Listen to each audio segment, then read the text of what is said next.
Terima kasih poin yang betul. Terima kasih ahli yang berhormat. KPM sentiasa berusaha secara berterusan dalam memastikan penyediaan kemudahan sekolah adalah mencukupi dan berada dalam keadaan baik dan kondusif agar menjamin keselamatan dan keselesaan warga sekolah. Untuk maklumat ahli yang berhormat, agenda berkaitan pembangunan sekolah daif menjadi salah satu daripada 7 teras utama KPM. Untuk itu, KPM akan memberi keutamaan dalam usaha menangani sekolah yang mempunyai bangunan daif di seluruh negara. Ini juga menyahut seruan yang amat berhormat Perdana Menteri untuk KPM memberi tumpuan kepada usaha ubah suai dan naik taraf bangunan sekolah yang daif terutama di Sabah dan Sarawak. Komitmen menangani sekolah daif akan menjadi tumpuan paling utama. KPM telah melaksanakan penetapan projek pembangunan semula atau menaik taraf bangunan sekolah yang daif berdasarkan analisis skor grade impak bagi menentukan tahap keadaan komponen fizikal atau fasiliti bangunan di sekolah. Skor grade impak ini mempunyai 7 tahap skala. Skala 1 sehingga skala 4 merujuk kepada keadaan bangunan yang masih berfungsi dan selamat digunakan. Manakala skala 5 adalah bangunan yang dilaporkan oleh pihak sekolah sebagai tidak selamat dan memerlukan penyelenggaraan. Jabatan Pendidikan Negeri JPN hendaklah memohon peruntukan penyelenggaraan tersebut secara berkala mengikut keperluan. Skala 6 pula merujuk kepada bangunan yang tidak selamat dengan pengesahan daripada pihak teknikal pejabat pendidikan daerah PPD atau Jabatan Pendidikan Negeri JPM. Sementara skala 7 merujuk kepada bangunan yang tidak selamat dengan pengesahan syur roboh daripada Jabatan Kerja Raya JKR. Keutamaan KPM adalah kepada bangunan yang berada dalam skala 6 dan skala 7 untuk dinaik taraf atau dibina bangunan gantian mengikut keperluan. Pembinaan bangunan gantian ini dilaksanakan secara berfasa melalui peruntukan yang diluluskan oleh agensi pusat bagi setiap rolling plan dalam rancangan Malaysia 5 tahun. Walau bagaimanapun, kelulusan dan pelaksanaan projek ini adalah tertakluk kepada keutamaan dan kedudukan kewangan semasa kerajaan. Sekian, terima kasih. Yang Berhormat Pekan.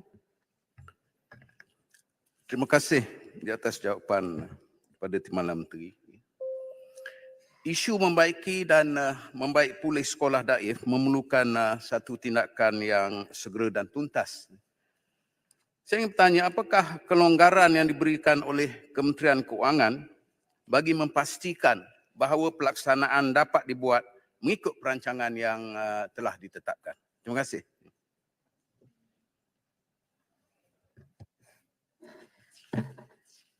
Ini soalan dituju kepada Kementerian Keuangan. Tapi kita ada melaporkan kepada Menteri Keuangan.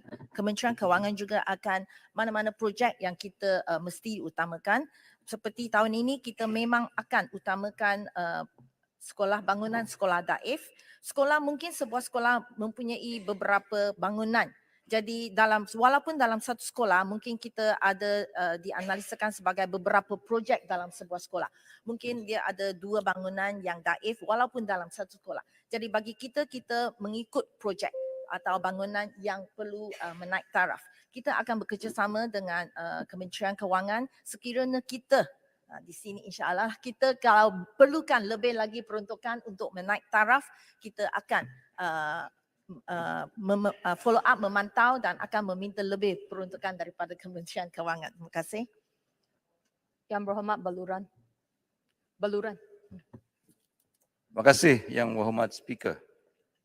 Jawapan Menteri tadi adalah merupakan problem statement yang 10 tahun, 20 tahun lalu Kementerian telah tahu pun masalah-masalah yang berbangkit bagi sekolah-sekolah daif di seluruh negara, terutama di Sabah dan Sarawak. Langkah ke hadapan kita ingin tahu apa langkah konkret yang sebenar yang dirancang oleh Kementerian. You know the problem, but you're not solving the problem. Kalau dengan jawapan begitu dan fasa begitu, another 50 years ke hadapan ini, sekolah-sekolah daif masih berlaku di negara kita. Jadi apa langkah sebenarnya Kementerian untuk merancangkan dana dan turunkan peruntukan lebih banyak bagi menyelesaikan sekolah-sekolah daif di seluruh negara? Masih.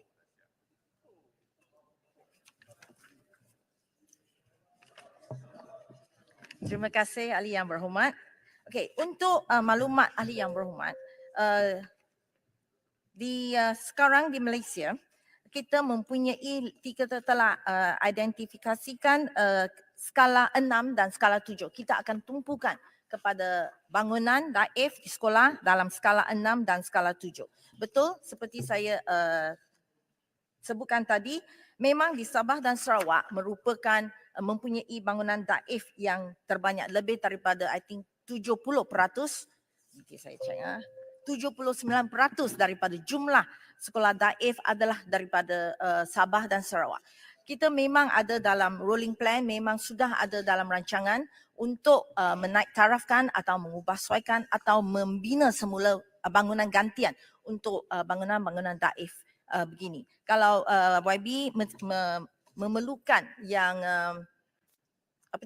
lanjutan itu dari mana sekolah mana, saya boleh berikan secara bertulis. Saya jemput Dato' Dato' Haji Ibu Lokran. Muhammad Suhaimi bin Abdullah Langkawi. Sorry bro.